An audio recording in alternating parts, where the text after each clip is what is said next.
오늘 우리에게 주시는 하나님의 말씀은 사무엘상 17장 41절부터 58절까지 말씀입니다. 사무엘상 17장 41절부터 58절까지 말씀을 저와 여러분들이 한 절씩 교독하겠습니다. 블레셋 사람이 방패든 사람을 앞세우고 다윗에게로 점점 가까이 나아가니라. 그 블레셋 사람이 둘러보다가 다윗을 보고 업신여기니 이는 그가 젊고 붉고 용모가 아름다움이라.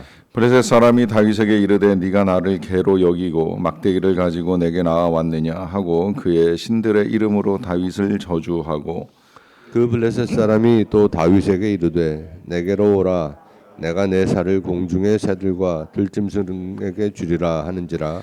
다윗이 블레셋 사람에게 이르되 너는 칼과 창과 단창으로 내게 나아오거니와 나는 만군의 여호와의 이름 곧 네가 모욕하는 이스라엘 군대의 하나님의 이름으로 내게 나아가노라. 오늘 여호와께서 너를 내 손에 넘기시리니 내가 너를 쳐서 내 목을 베고 블레셋 군대의 시체를 오늘 공중의 새와 땅의 짐승들에게 주어 온 땅으로 이스라엘의 하나님이 계신 줄 알게 하겠고, 또 여호와의 구원하심이 칼과 창에 있지 아니함을 이 무리에게 알게 하리라. 전쟁은 여호와께 속한 것인즉 그가 너희를 우리 손에 넘기시리라. 블레셋 사람이 일어나 다윗에게로 마주 가까이 올 때 다윗이 블레셋 사람을 향하여 빨리 달리며 손을 주머니에 넣어 돌을 가지고 물매로 던져 블레셋 사람의 이마를 치매 돌이 그의 이마에 박히니 땅에 엎드러지니라. 다윗이 이같이 물매와 돌로 블레셋 사람을 이기고 그를 쳐 죽였으나 자기 손에는 칼이 없었더라. 다윗이 달려가서 블레셋 사람을 밟고 그의 칼을 그 칼집에서 빼내어 그 칼로 그를 죽이고 그의 머리를 베니 블레셋 사람들이 자기 용사의 죽음을 보고 도망하는지라. 이스라엘과 유다 사람들이 일어나서 소리 지르며 블레셋 사람들을 쫓아 가이와 에그론 성문까지 이르렀고, 블레셋 사람들의 부상자들은 사하라임 가는 길에서부터 가드와 에그론까지 엎드려졌더라. 이스라엘 자손이 블레셋 사람들을 쫓다가 돌아와서 그들의 진영을 노략하였고, 다윗은 그 블레셋 사람의 머리를 예루살렘으로 가져가고 갑주는 자기 장막에 두니라. 사울은 다윗이 블레셋 사람을 향하여 나아감을 보고 군 사령관 아브넬에게 묻되 아브넬아 이 소년이 누구의 아들이냐. 아브넬이 이르되 왕이여 왕의 사심으로 맹세하옵나니 내가 알지 못하나이다 하매, 왕이 이르되 너는 이 청년이 누구의 아들인가 물어보라 하였더니, 다윗이 그 블레셋 사람을 죽이고 돌아올 때에 그 블레셋 사람의 머리가 그의 손에 있는 채 아브넬이 그를 사울 앞으로 인도하니, 사울이 그에게 묻되 소년이여 누구의 아들이냐 하니 다윗이 대답하되 나는 주의 종 베들레헴 사람 미세의 아들이나이다 하니라. 아멘. 이 다윗과 골리앗의 싸움은 꼭 교회를 다니지 않아도 또 성경을 자세히 읽지 않아도 대부분의 사람들이 알고 있는 내용입니다. 1만 시간의 법칙, 또 뭐 블링크나 티핑 포인트 등의 이 자기계발서를 많이 썼던 말콤 글래드월도 이 제목으로 책을 썼습니다. 그는 성경적 관점이라기보다는 이제 사회학적 관점 내지는 이제 인문학적 관점에서 어떻게 약자가 강자를 이기고 승리하는가 하는 이 언더독의 승리의 이제 관점을 가지고 사회적으로 여러 현상들을 연구를 했어요. 뭐 그 가운데는 어린 농구팀 중에 이제 제일 평균 키가 작았던 초등학교의 미국 농구팀이 모든 키 큰 학생들을 다 이기고 이제 우승을 거머쥐게 되는 이야기까지 들어 있는데, 그 속에는 이제 상대방의 약점을 찾아내고 또 자신들의 강점을 발견하면서 어떻게 그 약점을 강점으로 극복해 갈 수 있는가라고 하는 이제 내용까지 잘 담겨져 있습니다. 하지만 이제 중요한 거는 이 다윗의 승리가 약자의 승리만이 아닌 것이지요. 다윗의 승리는 하나님의 승리이고 또 하나님과 함께한 하나님의 백성의 승리입니다. 그러하기 때문에 이제 우리가 이 사건을 보면서 우리도 이 세상에서 많은 강자들 내지는 이제 장애물 내지는 이제 우리를 힘들게 하는 것들에 직면할 때 우리가 그것을 어떻게 이겨나가야 하는가라고 하는 답을 얻게 됩니다. 여전히 상대는 위협적입니다. 40일 동안 변한 것이 없습니다. 아니 오히려 더 강한 이제 기세와 권세를 가지고 이스라엘 백성들을 위협하고 있습니다. 이제 그러하기 때문에 우리가 이 문제 앞에서 하나님을 본다라고 하는 것이 어렵습니다. 적어도 이스라엘 백성들 중에는 그 40일 동안 가만히 앉아 있지 않고 내심 기도를 했던 군사도 있을 것이라고 생각을 합니다. 우리가 그런 시간을 보냅니다. 강하고 크게 보이는 문제와 어려움 앞에서 우리도 기도하면서 하나님의 역사를 기대합니다. 그런데 문제는 40일 동안 혹은 뭐 그 이상의 기간 동안에 달라진 것이 없는 것처럼 보이는 것이지요. 이제 그러하기 때문에 도대체 하나님이 일하시는지 어디 계시는지 무엇을 하시는지에 대한 의문이 생겨날 때도 있는데요. 그것이 아니라는 것을 우리는 이제 우리 하나님께서 다윗을 보내시는 과정을 통해서도 보았고요. 오늘은 이제 그 다윗이 이 골리앗과 어떻게 맞서 싸우는 것을 보게 되는데요. 먼저는 골리앗을 잘 이렇게 들여다보게 되면 그가 방패든 사람들을 앞세우고 다윗 앞에 마주 서는 것을 봅니다. 좀 이상하지 않습니까? 말할 때는 자기와 싸울 사람 한 사람을 내보내라 큰 소리를 쳤던 이 골리앗이 정작 조그만 소년 다윗이 나타나니까 이제 그도 방패든 사람들을 앞세우고 다윗과 싸우기 위해서 나옵니다. 무엇이겠습니까? 그도 두렵다는 것입니다. 그도 이 전쟁이 쉽지는 않다는 거예요. 언제나 아무리 강한 힘과 무기를 가지고 있다고 할지라도 전쟁이 쉽고 전쟁이 편안할 사람은 없는 것이지요. 이제 그러다 보니까 방패든 사람들을 앞세웠을 뿐만이 아니라 지금 자기 앞에 나오는 이 다윗을 이제 업신여기는 표현을 사용하는 것을 볼 수가 있겠는데요. 그 이유는 뭐 그가 젊고 붉고 용모가 아름다움이라고 이제 성경에서는 다윗을 향한 이제 해석으로 답을 내주긴 합니다만은 그러나 우리가 봤을 때에는 어쨌든 그도 기선을 제압해야 되겠다라고 하는 생각을 가지고 하는 말일 수 있겠고요. 그 가운데 이제 이 다윗을 저주하는 말 또한 말로 다윗을 겁먹게 하려고 하는 이제 태도인 것이 틀림이 없습니다. 그리고 이제 한 번 더 그는 다윗을 죽여서 그를 오늘 이 짐승의 밥이 되게 하겠다라고 하는 표현을 통하여서 어떻게 해서든 이제 이 다윗을 이겨보겠노라고 하는 자신의 생각을 그대로 드러냅니다. 이 사실을 그대로 받아들이게 되면 그러면 이제 이 다윗도 위축되고 과연 이길 수 있을까 하는 두려움에 빠질 수밖에 없는데요. 이런 모습은 실상은 이제 우리가 살아가는 삶의 자리에서도 늘 겪게 되는 일입니다. 그것은 이 세상의 수많은 소리들이 늘 우리를 위축시킨다고 하는 것이지요. 네가 과연 그것을 할 수 있느냐? 네 인생이 어떻게 될지 아느냐? 특히 이제 이 문제가 우리 자녀들의 삶하고 같이 얽히게 되면 그야말로 이제 경쟁력 없고 능력 없는 우리의 자녀를 볼 때 우리 자녀들의 미래가 어떻게 될까라고 하는 이 불안과 두려움이 커지는 부모들이 있고요. 그 불안과 두려움 때문에 이제 자녀에게 여러 가지 인도하고 도와준다는 명목하에 이제 잔소리를 퍼붓게 되는 일들이 벌어지게 되는데요. 여러분 그런 모든 시각이 지금 이 다윗을 업신여기는 골리앗의 시각이라고 보셔도 틀리지 않습니다. 우리 자녀들의 인생은 태어날 때부터 하나님이 계획하셨고 축복받은 인생으로 태어난 겁니다. 만약에 믿음의 가정에 태어났다라고 하면 더더욱 그런 인생이 될 수밖에 없고요. 그런 인생 앞에 그 세상의 경쟁 때문에 아니면 사람들이 보는 시각과 시선 때문에 우리 자녀들의 미래를 어둡게 전망할 이유는 하나도 없다라고 하는 것입니다. 그 모든 전망의 바탕에는 우리가 이 배드의 세상에서 만들어진 잘못된 사고가 우리의 마음속에 자리 잡고 있다는 것을 분명히 아셔야 되고요. 그런 세상 속에서 다시 우리가 바꿔가야 될 것은 우리에게 굿뉴스 복음을 통하여 우리의 삶을 선하게 굿으로 바꾸어 가시는 하나님의 계획과 일하심이 있다라는 사실을 잊어서는 아니 됩니다. 그러하기 때문에 이 골리앗에 의해서 들려오는 소리에 귀를 기울일 일이 아니라 우리가 믿는 하나님이 어떤 분이신가라고 하는 것을 아는 것이 중요한데요. 오늘 다윗은 바로 그 믿음의 고백을 45절에 이렇게 하고 있습니다. 다윗이 블레셋 사람에게 이르되 너는 칼과 창과 단창으로 내게 나아오거니와 나는 만군의 여호와의 이름 곧 네가 모욕하는 이스라엘 군대에 하나님의 이름으로 내게 나아가노라 라고 합니다. 자, 여기서 지금 다윗이 아주 굉장히 유명한 말을 했어요. 이 구절은 신대원 입학할 때도 이제 외워야 되는 중요 암송 구절 중에 하나인데요.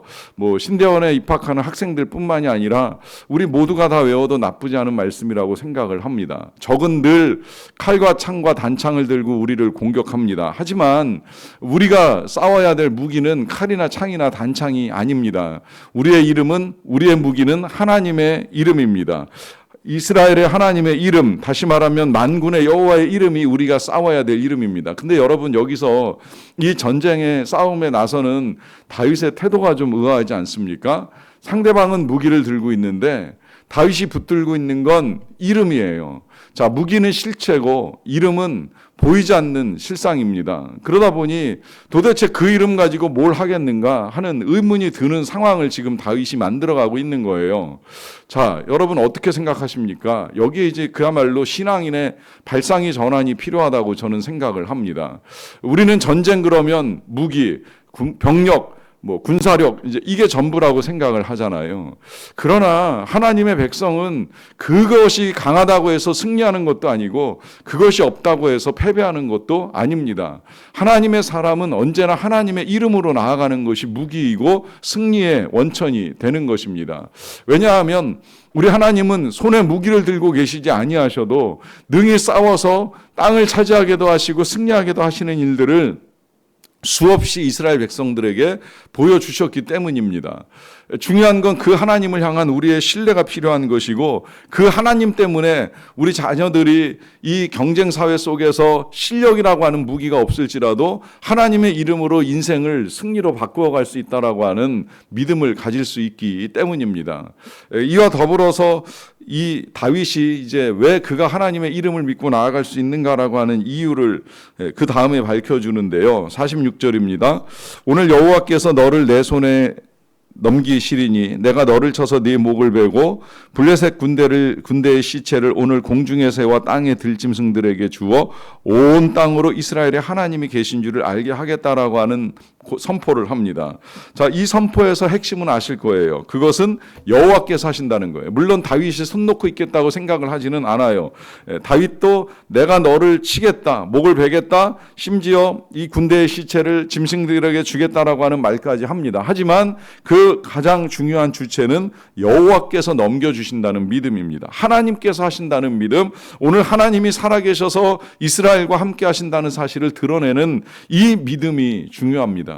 여러분, 우리도 물론 해야 할 일을 해야 됩니다. 우리의 자녀들도 할 일을 해야만 하겠지요. 그러나 중요한 건 사람이 하는 것만은 아니라고 하는 것입니다. 하나님께서 하십니다. 우리는 그 믿음을 가지고 이 아침에 기도하는 사람들 아닙니까? 내가 할 수 없고 또 내가 한다 하더라도 내 일이 하나님께서 주인 되신다는 사실을 믿기 때문에 오늘도 이 모든 것들을 다 하나님께 맡기며 나아가는 것이지요.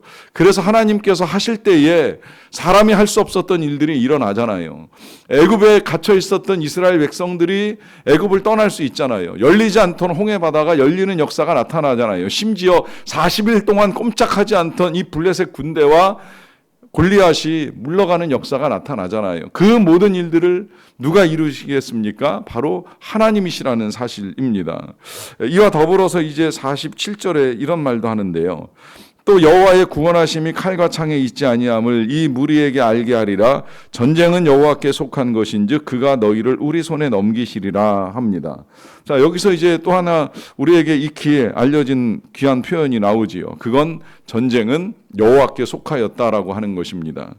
전쟁은 사람의 손에 달린 문제가 아니라 하나님의 손에 있다라고 하는 사실을 고백합니다. 왜 이와 같은 고백이 중요하냐라고 하는 것이 하면 그것은 하나님께서 하나님의 백성을 위하여 싸우신다는 사실이고요. 더욱 중요한 건 그 하나님의 승리에 대한 우리의 신뢰가 필요하기 때문입니다. 이것이 이 전쟁에 나서는 이스라엘 백성들의 정체성이어야 하고 오늘도 이 세상에서 싸워나가는 하나님의 백성들의 정체성이어야 합니다. 그것은 이 모든 것들은 하나님의 손에 달려있다라고 하는 믿음을 가지고 나아가는 것이지요.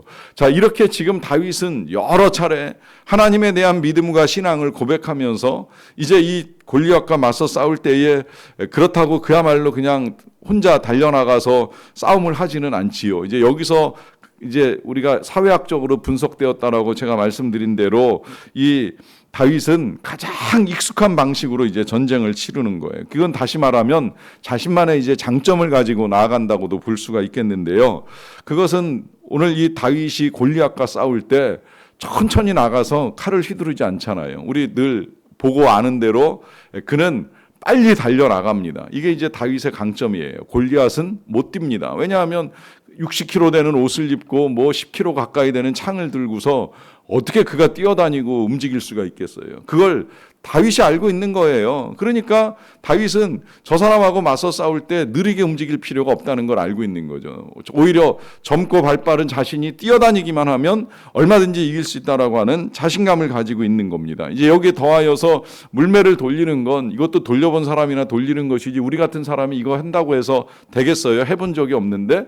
근데 다윗은 들판에 앉아가지고 양떼를 풀어놓은 다음에 할 일 없으면 돌 던지는 연습을 한 거예요. 혹시나 또 사자가 달려오고 곰이 달려올지도 모른다는 이 두려움 때문에 늘 던지면서 맞추는 연습을 하다 보니까 그가 이제 능하게 이 물매를 던질 수 있는 장점을 활용을 하는 거죠. 자, 여기에 이제 더하여서 또 하나 그가 활용한 것이 있다면 이 골리앗이 가지고 있는 단점을 보는 겁니다. 그건 어떻게 보면 그의 장점이라고도 할 수 있는데 그것은 그가 큰 덩치를 가지고 나서는 것이었잖아요.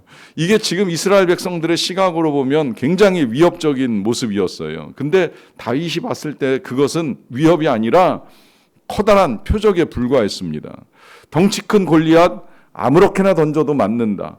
기왕이면 머리를 맞춰야 된다. 다른 데 다 에워싸고 있는 그 갑옷을 뚫을 방법은 이마밖에 없다. 그 이마는 얼마나 큰 표적이 되었겠습니까? 그 표적을 향하여 그는 물매를 날렸고 하나님의 도우심과 함께 그 돌멩이는 날아가 이 다윗의 정수리에 박히면서 그는 승리를 거머쥐게 됩니다. 뭐 그 후에 있었던 여러 가지 일들을 다 말씀드리기는 시간이 짧지만 한 가지 분명한 것이 있다면 다윗은 그가 고백한 대로 하나님의 은혜와 하나님의 이름으로 승리를 거머쥐게 되었습니다.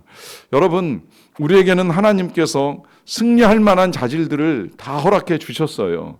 뭐 그건 사람마다 다르고 하나님이 주신 은사와 능력이 다르기 때문에 무엇인지는 이제 우리 스스로 좀 찾아 나가야 될 필요는 있습니다.